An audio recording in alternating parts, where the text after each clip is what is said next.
How's everyone doing today? I have a nice stack of Blu-rays to review for you guys. Look at that right there. Very nice. And as always, if you've seen any of these movies, definitely let me know what you think of them. And first up from Magnet Home Entertainment is Tim and Eric's $1 Billion Movie. Now I'm just going to say right off the bat, this isn't my kind of humor, but I feel like if you like the TV show, you'll enjoy this movie. It's very absurd and offbeat and just, in some instances, just weird. But it does have a lot of nice cameos. You have Will Ferrell, Michael Gross, Jeff Goldblum, Robert Loggia, Zach Galifianakis, John C. Reilly, Will Forte. So there are a lot of recognizable faces in here as well. The movie's about Tim and Eric, and they get $1 billion from the Schlang Company, which is owned by Robert Loggia. And basically the movie is just so awful that they want their money back from them, and they signed this contract. Tim and Eric signed the contract where, you know, they owe the money back to them in case they can't get the money back, and so they don't have $1 billion, and so, you know, they're trying to figure out how to get money. And Will Ferrell is the owner of this really rundown mall, and they see a commercial for it, and he's offering $1 billion to run the mall. And so they of course go there and they get the job, and it's just like this crazy mall where it's just like there's a wolf running around, there's like homeless people living in the mall. It's just so crazy and absurd. And the shops that they have there are crazy. They have like a yogurt shop that has like old yogurt, and there's like, it's just so, and then there's the yogurt man who's apparently haunting the mall too. It's just so over the top and absurd. And you know, some of the characters and stuff like that, it seems like it'd be very humorous, but to me, for me it's just one of those humors that just doesn't work for me. It kind of reminds me of Napoleon Dynamite. I wasn't a fan of that movie either, but a lot of people loved it. So while this might not be for me, I think a lot of people will enjoy it out there, and especially if you enjoy the TV show. And it does have a nice slipcover right here, really glossy slipcover. It does have like kind of like a gold kind of foil to it right there on the lettering. And there's Jeff Goldblum on there at the back.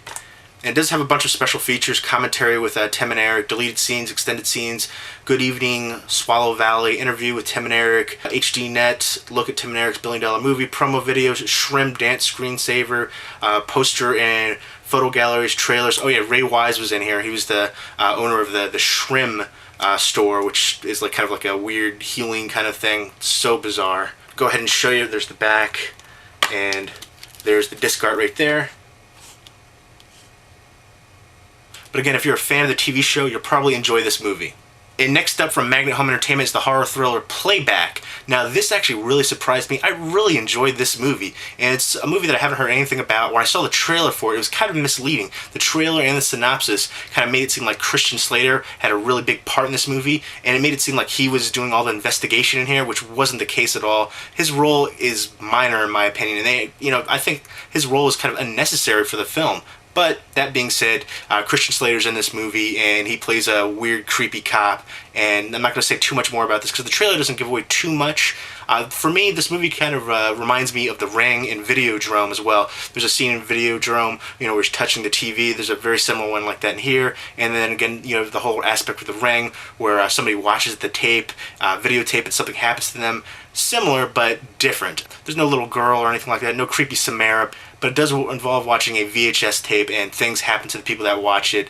And I'm not going to say too much more about it, but I really did enjoy it. The acting from the young actors wasn't very good, honestly, except for the one creepy kid in here. I thought the actor who played the creepy kid did really well in his character. And Christian Slater, it's always good to see a familiar face. But I really enjoyed this. The gore was actually really good. It wasn't tons of gore, but it surprised me. I actually ended up watching this for the first time with a girl, and so definitely not a date movie, because the first 5-minute intro is basically a guy going crazy and killing his family, and there's lots of blood and violence, and so definitely not one to see on a date.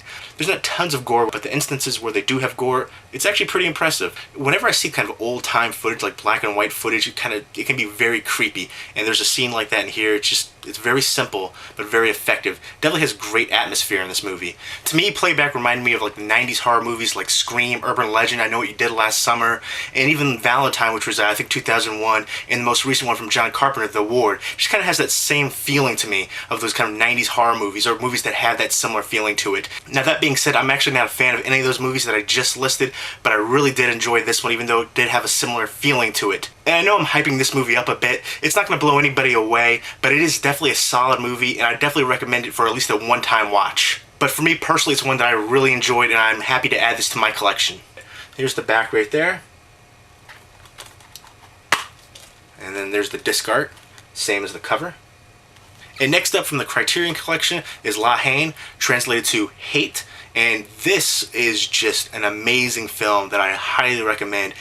Very effective, great social commentary, and a very influential film as well. It is in French, and it's in black and white as well, and of course you have the subtitles. My only minor criticism is I wish that the subtitles would have been like in a different color, because the subtitles are in white and you don't have the option to change it to like yellow. I know sometimes they have options to change the color of the subtitles, but since it's a black and white film, sometimes the subtitles, being in white, will blend into the white background or foreground, and so sometimes it can be a little difficult to see some of the words because of the white subtitles. But besides that little minor criticism, this is a fantastic release by the Criterion Collection. It is loaded with special features, just tons and tons of special features. You have audio commentary by the director, introduction by actor Jodie Foster, 10 years later, a documentary that brings together cast and crew a decade after the film's landmark release, featurette on the film, production footage, deleted and extended scenes, each with an afterword by the director, gallery of behind-the-scenes photos, trailers,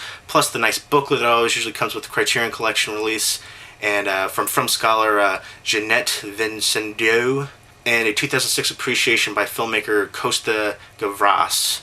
But an amazing film. It stars Vincent Cassel, who, he's recognizable. He's been in a bunch of different things, and I remember him mostly from being in Irreversible. It's basically about a group of young kids in France. Basically, there's a young Arab boy who is beaten by the police, and he's in critical condition. He's in the hospital. From there, there's all these riots that break out because of it, and during the riots, a police officer loses his gun, and the character Vince, played by Vincent Cassel, actually all the three lead actors in there, they have their same names in real life that they use in the movie as well. You have Vincent, Hubert, and Saeed, which is all their first names in real life as well. But anyways, Vince finds the police officer's gun, and he's basically, threatening to kill a police officer if their Arab friend dies in the hospital. And, that kind of leads to this whole conflict. They have these different run-ins throughout the movie with police officers, and they go into Paris, and, there's all these different run-ins with police officers there as well. And it comes full circle. And it all takes place within 24 hours as well. And that end scene, I can't say enough great things about this movie,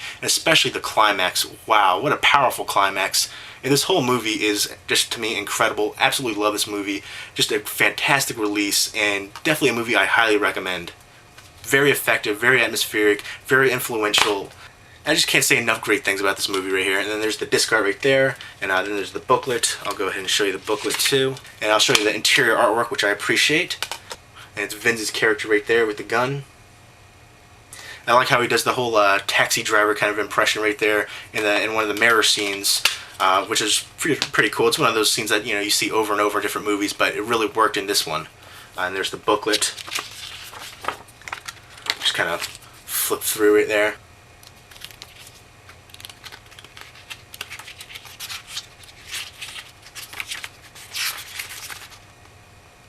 And I can say that the video and audio quality are both top-notch, just in every aspect. This is a great release by the Criterion Collection. Definitely a movie you should check out. And next up from Well Go USA is Shock Labyrinth 3D. And I believe this is Well Go USA's first feature-length 3D film as well. And this is directed by Takashi Shimizu, who also directed Ju-On the Grudge. Now this is very, very different from Ju-On the Grudge. A far departure from Ju-On the Grudge in my opinion.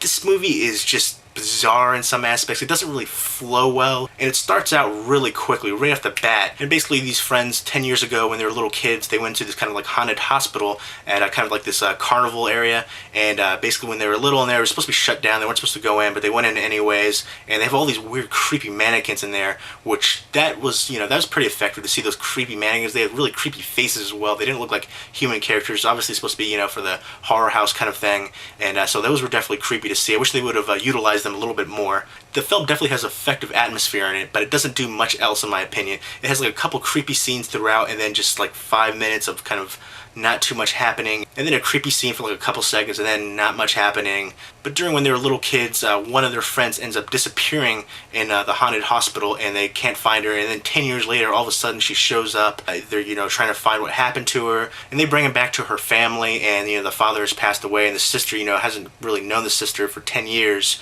So she's kind of weirded out by it. But then the girl that disappeared, she ends up falling down. They're going to go bring her to the hospital. When they get to the hospital, all of a sudden they start seeing things from back when they they're little kids, and they're having all these visions from back then as well, and they're all dealing with this guilt of why didn't they save her, how come they couldn't do more, and it kind of comes full circle and there's a twist. But overall, I would say this film was about average. It was kind of anticlimactic. It had effective atmosphere, it had some creepy moments, but it didn't flow together well. It almost felt mundane. It was just kind of going through the paces, and they could have done so much more with this. It had the elements, but they just didn't utilize them.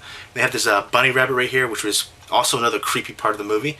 There's some scenes where you see the bunny's face moving, and you see them just kind of floating through the air, and those mannequins, again, very creepy. And there's some other creepy parts to it too, but I can't really say too much. It has a nice lenticular cover right here.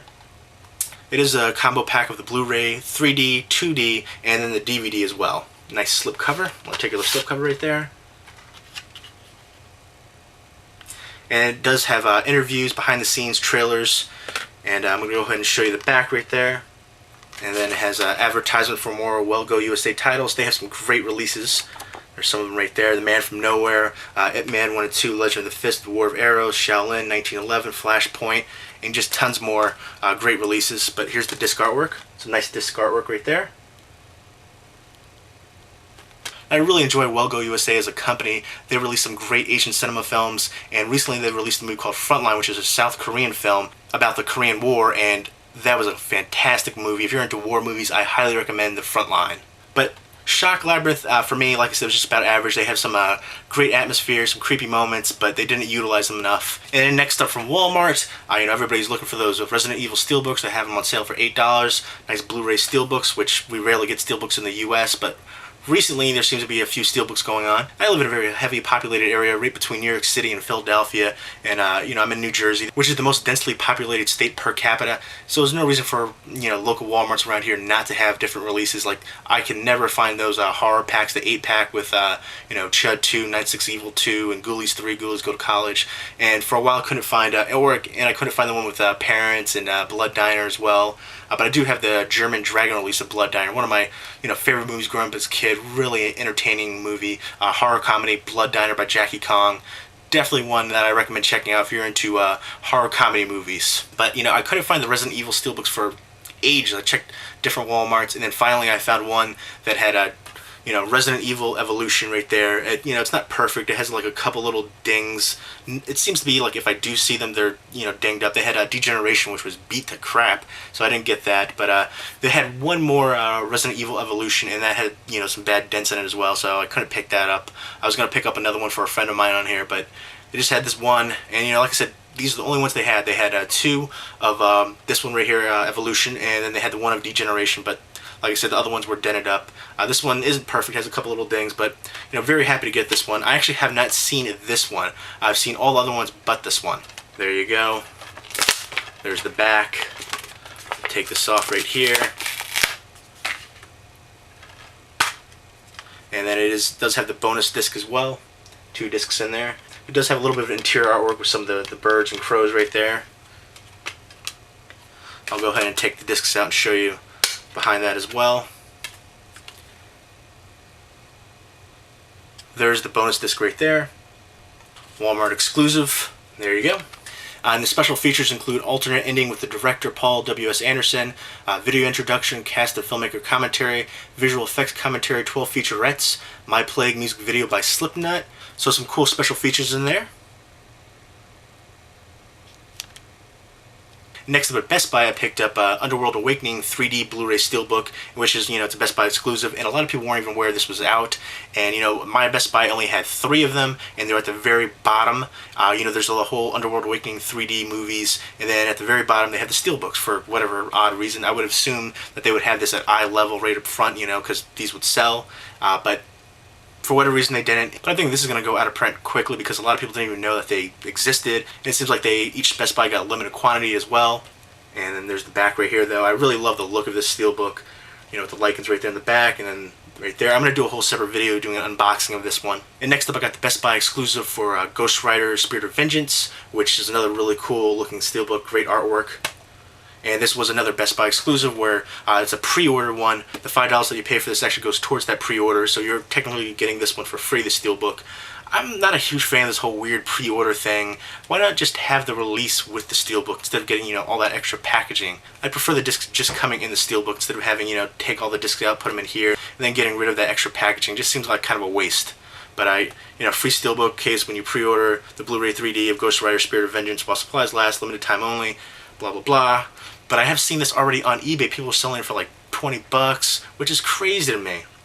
I mean, if you want to just have the case right there, it's $5. You don't have to actually do the pre-order. But I ended up picking up 2 copies, one from one of my international friends on here, because it is a Best Buy exclusive. So looked them out, which is another reason why I love the community on here. You can help people find different titles from different regions and things like that. So very cool. A really nice looking Steelbook. I might do a video about this, just showing it a little bit more in depth, the artwork and stuff like that. So there you go. There's my releases. If you've seen any of these movies, definitely let me know what you think of them. Leave me a comment or video response down below.